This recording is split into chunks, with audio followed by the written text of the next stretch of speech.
지금 보시는 이곳은 서울시 한 경매 법정입니다. 발 디딜 틈 없이 꽉 찬 사람들 사이로 한숨 소리가 끊이지 않습니다. 3년 전 영혼까지 끌어모아 내 집 마련에 성공했던 30대 가장이 왜 이곳에서 고개를 떨구고 있을까요? 감정가 대비 반토막 난 아파트가 속출하고 있는 2025년 12월의 대한민국 부동산 시장. 오늘은 그 참혹한 현장을 가감없이 공개하고 이 위기 속에서 우리 구독자님들이 살아남을 방법을 확실하게 알려드리겠습니다. 안녕하십니까? 부동산 정보 TV입니다. 오늘 영상은 조금 무거운 마음으로 시작합니다. 최근 집값이 다시 반등한다. 지금이 바닥이다라는 기사들 많이 보셨을 겁니다. 하지만 통계 뒤에 숨겨진 진짜 현장의 모습은 정반대였습니다. 제가 며칠 전 직접 다녀온 법원 경매장은 그야말로 아비규환이었습니다. 특히 서울과 수도권의 경매 물건이 그야말로 폭발적으로 늘어나고 있습니다. 단순히 물건만 늘어난 게 아닙니다. 그 내용을 들여다보면 상황은 훨씬 심각합니다. 오늘 영상 끝까지 시청하신다면 지금 시장이 보내는 위험 신호를 정확히 읽어내고 내 소중한 자산을 지키는 해법을 얻어가실 수 있을 겁니다. 먼저 제가 만난 분들의 이야기부터 들려드리겠습니다. 법정 밖 벤치에서 한참을 멍하니 앉아 계시던 30대 남성분, 가명으로 민수 씨라고 부르겠습니다. 민수 씨는 2022년 소위 말하는 영끌로 서울 외곽인 관악구의 한 아파트를 매수했습니다. 당시 금리는 감당할 만했고 집값은 계속 오를 거라는 믿음이 있었죠. 하지만 고정금리 기간 3년이 끝나고 변동금리로 전환되면서 상황은 급변했습니다. 월급의 40%였던 원리금 상환액이 70%까지 치솟았습니다.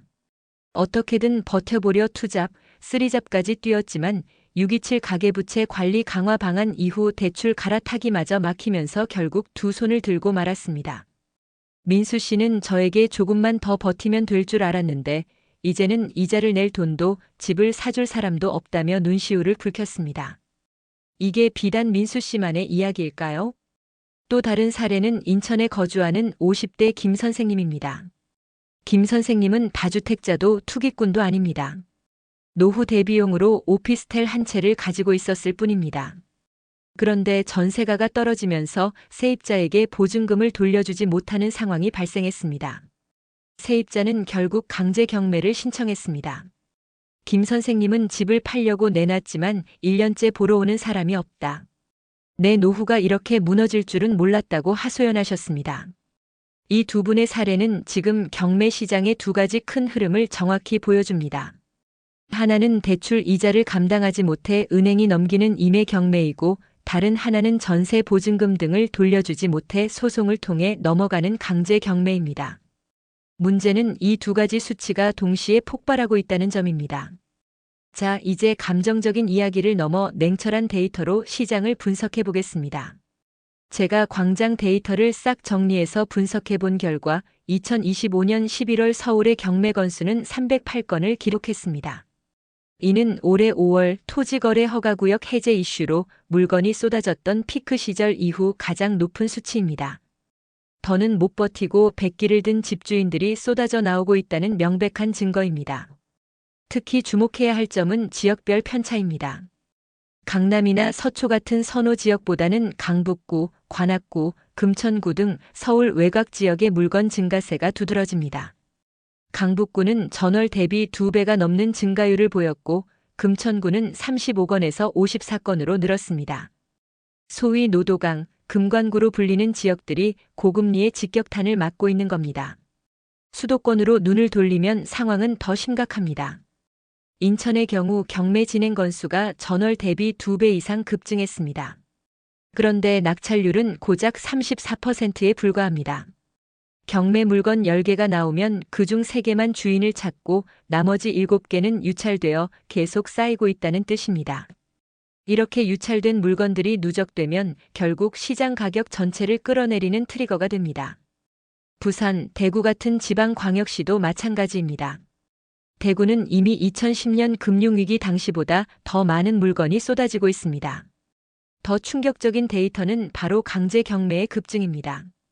앞서 김 선생님 사례에서 보셨듯 강제 경매는 주로 개인 간의 채무 관계나 전세 보증금 반환 문제로 발생합니다.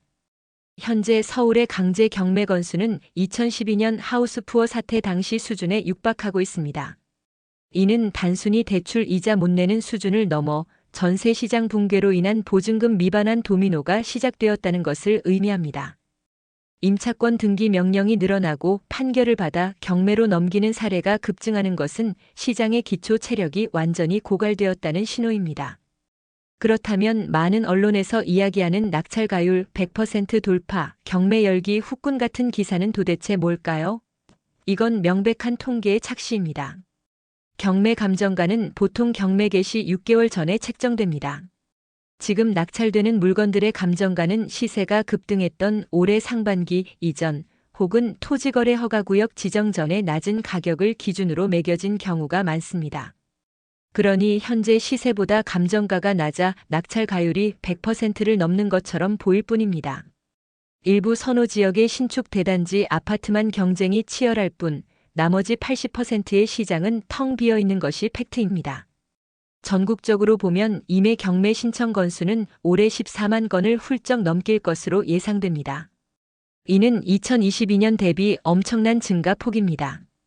게다가 지금 법원에 접수된 사건들이 실제 입찰 법정에 나오기까지 6개월 정도 걸린다는 점을 감안하면 내년 상반기에는 지금보다 훨씬 더 많은 역대급 물량이 쏟아질 것이 확실시됩니다. 이런 상황에서 우리 구독자님들은 어떻게 대응해야 할까요? 첫 번째 전략은 철저한 현금 확보와 관망입니다. 지금 시장은 떨어지는 칼날과 같습니다. 특히 인천이나 지방광역시의 경우 입주 물량 여파와 수요 실종으로 가격 조정이 더 길어질 수 있습니다.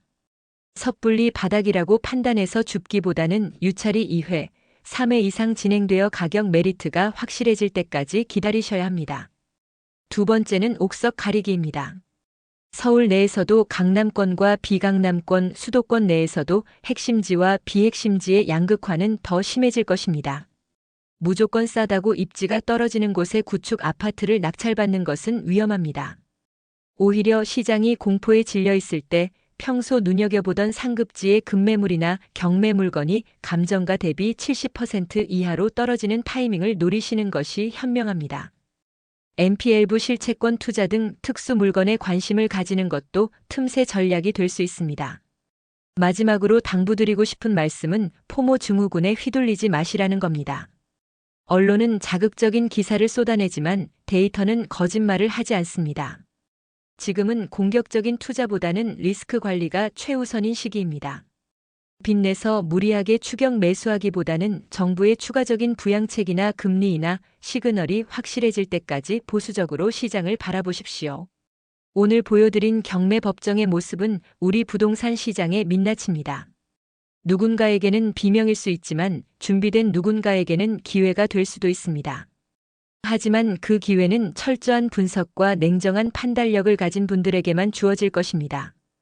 오늘 영상이 여러분의 소중한 자산을 지키는 데 도움이 되셨다면 구독과 좋아요 부탁드립니다. 그리고 이 정보가 꼭 필요한 주변 분들에게 공유해 주시면 큰 힘이 됩니다. 저는 다음 시간에도 현장의 생생한 목소리와 정확한 데이터로 찾아뵙겠습니다. 감사합니다.